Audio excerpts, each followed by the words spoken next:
الرحمن الرحیم۔ سوال ہے مشروم کے تعلق سے کہ مشروم کھانا کیسا ہے۔ مشروم جس کے بارے میں سوال کیا جا رہا ہے، اس کو دیہاتوں میں لوگ سانپ کی چھتری بولتے ہیں اور دیہاتوں میں بعض جگہ ککر متا بھی بول دیتے ہیں۔ یہ عام طور پر برسات میں خود رو گھاس کی طرح اگتا ہے، گندی جگہوں میں گھورے وغیرہ میں یہ زیادہ پایا جاتا ہے۔ بعض دفعہ جو لکڑیاں یا جو لکڑ یا درخت بوسیدہ گر چکے ہوتے ہیں ان میں یہ پیدا ہو جاتا ہے، اور یہ سفید اور تھوڑا پیلے پن کا مائل ہوتا ہے، اور یہ سانپ جو ہے چھتری کی طرح ہوتا ہے۔ تو یہ اسی کے بارے میں پوچھا جا رہا ہے کہ یہ اس کو مشروم بولتے ہیں۔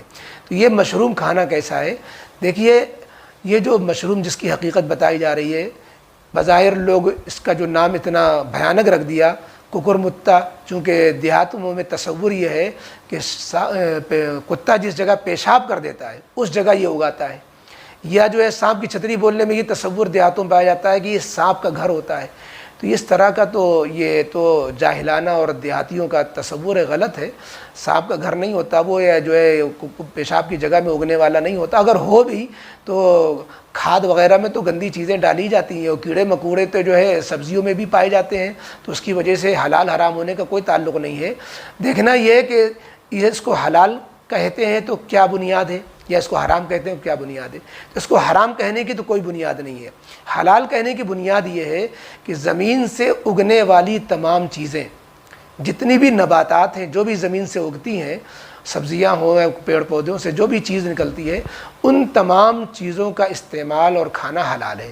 تو زمین سے جب اگنے والی تمام چیزیں حلال ہیں تو یہ مشروم بھی زمین سے اگنے والی چیزوں میں شامل ہے، اور اس کو سبزیوں میں شمار کیا جاتا ہے، اس لیے اس کے حلال ہونے میں کوئی شبہ نہیں ہے۔ ہاں، یہ دیکھ لینا چاہیے کہ کہیں اس کے مضر اثرات تو نہیں ہیں، کیونکہ بعض دفعہ زہریلی چیزیں بھی ہوتی ہیں زمین سے اگتی ہیں اور وہ نقصان ہوتی ہیں۔ تو اگر کوئی زہریلا پن کا مادہ اس کے اندر ہے، جیسا کہ مشروم کی بعض قسموں میں معلوم ہوا کہ جو پہاڑوں میں پایا جاتا ہے، اس کے اندر اس طرح کا جو یا پیلے رنگ کا مائل ہوتا ہے یا سرخ رنگ کی طرف مائل زیادہ ہوتا ہے، اس میں کچھ مضر اثرات یا نشہ آور چیزیں، اس کے اندر نشیلا مادہ ہوتا ہے۔ تو اگر ایسی کوئی ہے تو تحقیق کر لینی چاہیے، یا معلومات کرنے والوں سے پوچھ کر کے پھر استعمال کرنا چاہیے، ورنہ فی نفسی ہی جو اس کا حکم ہے اصل کے اعتبار سے کہ زمین سے اگنے والی چیزوں میں جس طرح اور چیزیں حلال ہوتی ہیں، تو یہ بھی سبزیوں کے قسم کی میں شمار ہو کر کے اس کو حلال کہا جائے گا۔